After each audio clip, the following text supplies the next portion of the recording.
ಕನ್ನಡದ ನಂಬರ್ 1 ದಿನಪತ್ರಿಕೆ ವಿಜಯವಾಣಿಯಲ್ಲಿ ಪ್ರಕಟವಾಗಿರುವ ಈ ದಿನದ ಮಹತ್ವದ ಸುದ್ದಿಗಳನ್ನು ನೋಡಿ ಬರೋಣ. ಮಹತ್ವದ ಕಾರ್ಯಾಚರಣೆಯಲ್ಲಿ ಪಾಕಿಸ್ತಾನದ ಐಎಸ್ಐ ಬೆಂಬಲಿತ 7 ಉಗ್ರರು ಸೇರಿ 11 ಭಯೋತ್ಪಾದಕರನ್ನ ಪೊಲೀಸರು ಬಲೆಗೆ ಕೆಡವಿದ್ದಾರೆ. ದೆಹಲಿಯಲ್ಲಿ ಸಕ್ರಿಯವಾಗಿದ್ದ 7 ಜನರನ್ನ ದೆಹಲಿ ಪೊಲೀಸರ ವಿಶೇಷ ಘಟಕ ಬಂಧಿಸಿದ್ದರೆ, ಮಧ್ಯಪ್ರದೇಶದ ಭಯೋತ್ಪಾದನಾ ನಿಗ್ರಹ ದಳ, ಬಿಹಾರ, ಉತ್ತರ ಪ್ರದೇಶ ಮತ್ತು ರಾಜಸ್ಥಾನ ಪೊಲೀಸರೊಂದಿಗೆ ಜಂಟಿ ಕಾರ್ಯಾಚರಣೆ ನಡೆಸಿ ಒಂಟಿ ತೋಳ ಜಾಲದಲ್ಲಿ ಸಕ್ರಿಯವಾಗಿದ್ದ 4ರನ್ನ ಸೆರೆ ಹಿಡಿದಿದೆ. ಈ ಸುದ್ದಿಗೆ ಮುಖಪುಟ ದೇಶ ವಿದೇಶ ಪುಟ ನೋಡಿ. ಯಾವುದೇ ವ್ಯಕ್ತಿಯ ಖಾಸಗಿ ಆಪ್ತಚಿತ್ರ ಮತ್ತು ವಿಡಿಯೋಗಳನ್ನು ಅವರ ಅನುಮತಿ ಮೇರೆಗೆ ಸೆರೆ ಹಿಡಿದರೂ ಪ್ರಕಟಿಸುವ ಅಥವಾ ಸಾಮಾಜಿಕ ಜಾಲತಾಣದಲ್ಲಿ ಪ್ರಸಾರ ಮಾಡುವ ಅಧಿಕಾರ ಯಾರಿಗೂ ಇಲ್ಲ. ಒಂದೊಮ್ಮೆ ಅನುಮತಿ ಇಲ್ಲದೆ ಪ್ರಕಟಿಸಿದರೆ ಅದು ಶಿಕ್ಷಾರ್ಹ ಅಪರಾಧ ಎಂದು ಪೊಲೀಸ್ ಇಲಾಖೆ ಮಾರ್ಗಸೂಚಿ ಹೊರಡಿಸಿದೆ. ಈ ಸುದ್ದಿಗೆ ಇಂದಿನ ಸಂಚಿಕೆ ಓದಿ. ವಿಧಾನ ಪರಿಷತ್ನ 7 ಸ್ಥಾನಗಳಿಗೆ ಜೂನ್ 18ರಂದು ನಡೆಯಲಿರುವ ಚುನಾವಣೆಯಲ್ಲಿ ತನ್ನ ಪಾಲಿನ 5 ಸ್ಥಾನ ಯಾವುದೇ ಕಾರಣಕ್ಕೂ ಕೈಬಿಟ್ಟು ಹೋಗಬಾರದೆಂದು ಮುಂಜಾಗ್ರತೆ ವಹಿಸಿರುವ ಕಾಂಗ್ರೆಸ್ ಇದಕ್ಕಾಗಿ ರಣತಂತ್ರ ರೂಪಿಸಿದೆ. ಇದೇ ಹೊತ್ತಲ್ಲಿ ಕಾಂಗ್ರೆಸ್ನ ಕೆಲವು ಶಾಸಕರಿಗೆ ಅನ್ಯ ಪಕ್ಷದಿಂದ ಆಮಿಷ ಬರುತ್ತಿರುವುದನ್ನು ಮುಖ್ಯಮಂತ್ರಿ ಡಿಕೆ ಶಿವಕುಮಾರ್ ಬಹಿರಂಗಪಡಿಸಿದ್ದಾರೆ. ಈ ಸುದ್ದಿಗಾಗಿ ಮುಖಪುಟ ನೋಡಿ. ಪ್ರಧಾನಿ ನರೇಂದ್ರ ಮೋದಿ ಹಾಗೂ ಅಮೆರಿಕ ಅಧ್ಯಕ್ಷ ಡೊನಾಲ್ಡ್ ಟ್ರಂಪ್ ಬುಧವಾರ ಫ್ರಾನ್ಸ್ನ ಜಿನೇವಾದಲ್ಲಿ ದ್ವಿಪಕ್ಷೀಯ ಮಾತುಕತೆ ನಡೆಸಲಿದ್ದಾರೆ. ಅಮೆರಿಕ ಇರಾನ್ ನಡುವೆ ಶಾಂತಿ ಒಪ್ಪಂದ ಏರ್ಪಟ್ಟು ಕೊಲ್ಲಿ ಯುದ್ಧಕ್ಕೆ ಅಂತ್ಯ ಹಾಡಲು ನಿರ್ಧರಿಸಿದ ಬಳಿಕ ನಡೆಯುತ್ತಿರುವ ಈ ಸಭೆ ಕುತೂಹಲ ಕೆರಳಿಸಿದೆ. G7 ಶೃಂಗದ ವೇದಿಕೆಯಲ್ಲಿ ಮಂಗಳವಾರ ಉಭಯ ನಾಯಕರು ಮುಖಾಮುಖಿಯಾದರು. ಕಳೆದ ವರ್ಷ ಫೆಬ್ರವರಿಯಲ್ಲಿ ಈ ಇಬ್ಬರು ನಾಯಕರು ವಾಷಿಂಗ್ಟನ್ನಲ್ಲಿ ಕೊನೆಯ ಬಾರಿ ಭೇಟಿಯಾಗಿದ್ದರು. ಈ ಸುದ್ದಿಗೆ ದೇಶ ವಿದೇಶ ಪುಟ ನೋಡಿ.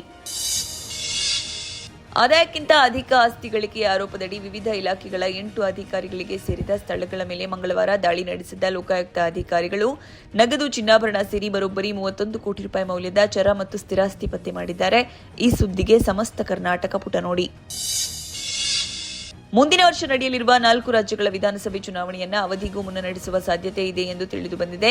ಇದಕ್ಕೆ ಪೂರಕವಾಗಿ ಚುನಾವಣೆಗೆ ಸಿದ್ಧತೆ ನಡೆಸುವಂತೆ ಉತ್ತರ ಪ್ರದೇಶ, ಉತ್ತರಾಖಂಡ, ಗೋವಾ ಮತ್ತು ಪಂಜಾಬ್ನ ರಾಜ್ಯ ಘಟಕಗಳಿಗೆ ಬಿಜೆಪಿ ಸೂಚನೆ ನೀಡಿದೆ ಎಂದು ವರದಿಗಳು ತಿಳಿಸಿವೆ. ಈ ಸುದ್ದಿಗೆ ದೇಶ ವಿದೇಶ ಪುಟ ನೋಡಿ. ಮುಂಗಾರು ಮಾರುತಗಳನ್ನು ದುರ್ಬಲಗೊಳಿಸುವ ಎಲ್ ನಿನೋ ಹವಾಮಾನ ವಿದ್ಯಮಾನ ಕರ್ನಾಟಕ ಸೇರಿದಂತೆ 12 ರಾಜ್ಯಗಳ ಮೇಲೆ ತೀವ್ರ ಪರಿಣಾಮ ಬೀರಲಿದೆ ಎಂದು ಕೇಂದ್ರ ಕೃಷಿ ಸಚಿವಾಲಯ ಎಚ್ಚರಿಸಿದೆ.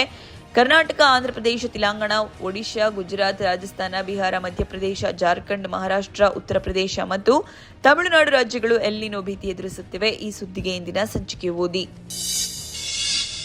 ಕಳೆದ ವರ್ಷ ಡಿಜಿಟಲ್ ವಂಚನೆಗೆ ಒಳಗಾದ ಭಾರತೀಯ ಗ್ರಾಹಕರು ಜಾಗತಿಕ ಸರಾಸರಿಗಿಂತ 36% ಹೆಚ್ಚು ಹಣ ಕಳೆದುಕೊಂಡಿದ್ದಾರೆ ಎಂದು ಟ್ರಾನ್ಸ್ ಯೂನಿಯನ್ ವರದಿ ತಿಳಿಸಿದೆ. ವಂಚನೆಗೊಳಗಾದ ಭಾರತೀಯ ಗ್ರಾಹಕರ ಸರಾಸರಿ ನಷ್ಟದ ಮೊತ್ತ $2,265 ಆಗಿದ್ದು, ಜಾಗತಿಕ ಸರಾಸರಿ ನಷ್ಟ $1,671 ಆಗಿದೆ.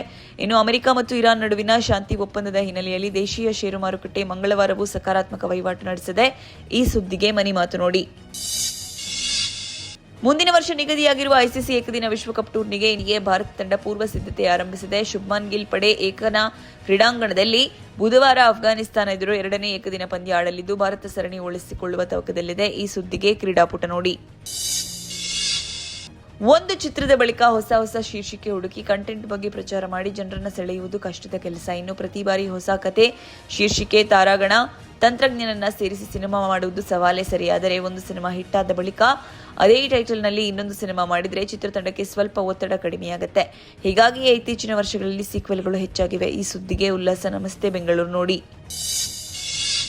ಇವಿಷ್ಟೇ ಅಲ್ಲ, ಮುಂಜಾನೆ ಮಾತು, ಅಂತರಂಗ, ಭವಿಷ್ಯ, ಮನೋವಿಕಾಸದ ಕಾಲಂಗಳು, ಕ್ರೀಡೆ, ಸಿನಿಮಾ, ದೇಶ ವಿದೇಶಗಳ ಭರಪೂರ ಸುದ್ದಿಗಳ ವಿಶೇಷಗಳಿಗಾಗಿ ವಿಜಯವಾಣಿ ಓದಿ.